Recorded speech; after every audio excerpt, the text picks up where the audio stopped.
जय मसीह की। प्रभु का धन्यवाद। प्रभु की स्तुति करते हैं। परमेश्वर महान है प्रियो।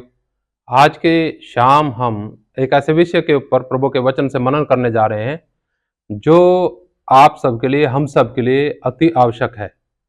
आज की बातें, आज का वचन हमारे जीवनों में भरपूर आशीष लेकर के आ सकता है अगर आप बड़े ध्यान से, गंभीरता से, आत्मा की सहायता से, प्रभु की आत्मा की सहायता से वचन सुनेंगे, सीखेंगे। तो आप जैसे हैं, आपका परिवार, आपका जीवन वैसा नहीं रहेगा। भरपूरी का जीवन आपको महसूस होगा, लेकिन प्रभु की वाणी सुनिएगा और वाणी सुनते हुए अपने जीवन को जांच सकते हैं कि हमारा जीवन कहाँ है और हमारा जीवन कहाँ होना चाहिए। हम परिवार के विषय में बातचीत करने जा रहे हैं। आज देखते हैं हम परिवारों के अंदर शैतान ने अपनी जड़ जमाई हुई है। बच्चों के अंदर, जवानों के अंदर, पति पत्नी के अंदर, भाई भाई के अंदर, हर एक के अंदर शैतान ने अपने विचारों के द्वारा कब्जा किया हुआ।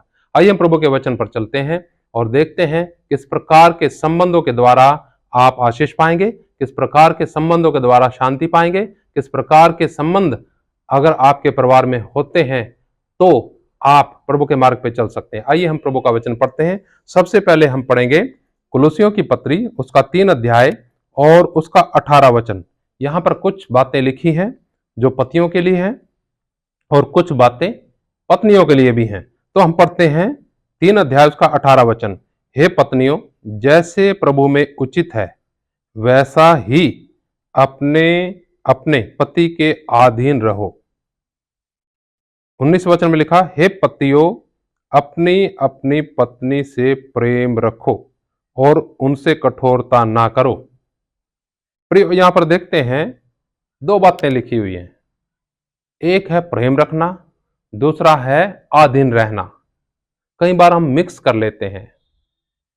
दोनों बातें परमेश्वर की तरफ से हैं और इन दोनों बातों के द्वारा आपका जीवन, पारिवारिक जीवन सुदृढ़ होगा, संबंधों में सुधार आएगा और परमेश्वर की आशीष आपके ऊपर आएगी। ये बेसिक बात है, बेसिक, जो आज परिवारों के अंदर नहीं पाई जाती। आप देखिए कितने पति हैं जो अपनी पत्नी से प्रेम रखते हैं, या कितनी पत्नियां हैं जो अपने अपने पति के अधीन रहती हैं। दोनों में बड़ा ही विरोधाभास है। आज परिवारों के अंदर हम देखते हैं सबसे बड़ा दुश्मन जो परिवारों में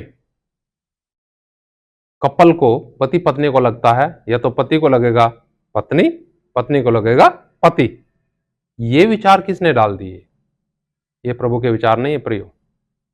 प्रभु के जो लोग हैं वो समझते हैं वचन को और अपने जीवन को समर्पित करते हैं ताकि वो आशीषों के वारिस हों। साफ लिखा है, हे पत्नियों, जैसे प्रभु में उचित है वैसा ही अपने अपने पति के अधीन रहो। हे पतियों, अपनी अपनी पत्नी से प्रेम रखो और उनसे कठोरता ना करो। हम थोड़ा और देखते हैं प्रेम की परिभाषा के बारे में। अक्सर आप पढ़ते रहते हैं 1 कुरिन्थियों उसका 13 अध्याय और उसका हम पढ़ेंगे 4 से लेकर 9 वचन तक। यहां लिखा है, प्रेम धीरजवंत है और कृपालु है।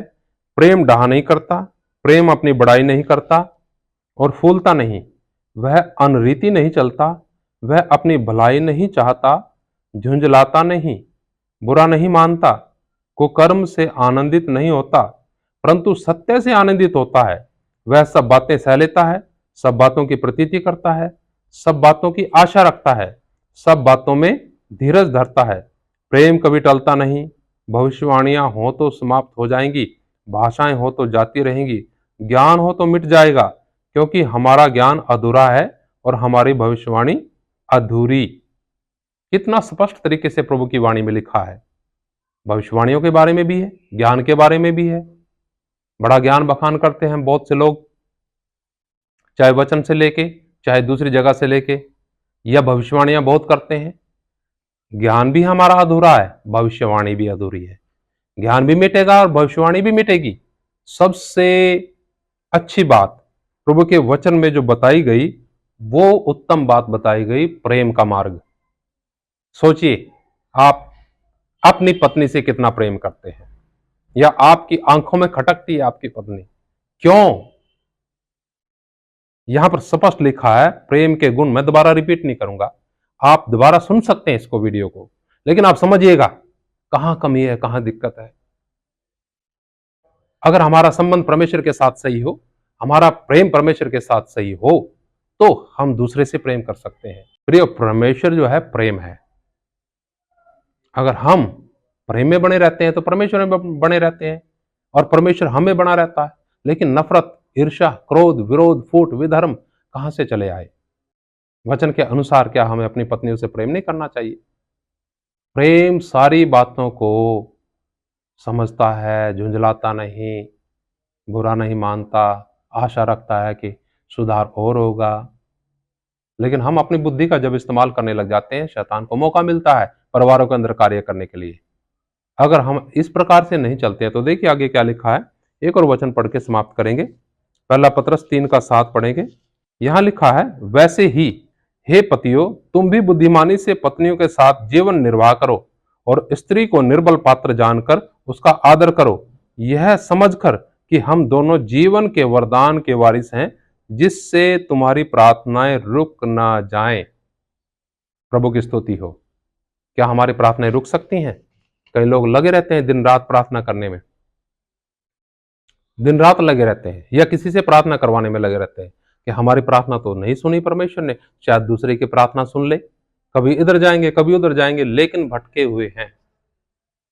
किस प्रकार से हमें आचरण करना चाहिए? साफ लिखा वचन में। अगर हम ढंग से अपनी पत्नियों के साथ आचरण नहीं करेंगे, उन्हें निर्बल पात्र जान करके उनके साथ व्यवहार नहीं करेंगे, उनसे प्रेम नहीं करेंगे, तो प्रार्थनाएं रुक जाएंगी। मैं सोचता हूं आज बहुत से लोगों की प्रार्थनाएं रुकी हुई हैं। आज का वचन एक बार दोबारा सुनिएगा ताकि आपकी प्रार्थनाएं परमेश्वर तक पहुंचे और आपके जीवन में, आपके घर बार में सुख, चैन, शांति, आराम आए और आप उस उद्देश्य को पूर्ति करने में लग जाओ जो परमेश्वर ने आपके लिए रखा है। प्रभु की स्तुति हो, परमेश्वर का धन्यवाद। परमेश्वर आप सबको इन्हीं वचनों के द्वारा बहुत आशीष दे। मेरी आशा है कि आपके परिवार में परमेश्वर का कार्य बढ़ेगा, शैतान का कार्य, श्राप, सब कुछ यीशु के नाम से टूटेगा। कब? जब हम आज के वचन को समझ करके उसे जीवन और व्यवहार में उतारेंगे। प्रार्थना कीजिएगा आज के वचन के लिए। प्रभु आप सबको आशीष दे। सबको जय मसीह की। मारनाथा, प्रभु यीशु मसीह जल्दी आने वाले हैं। हम सब तैयार रहें।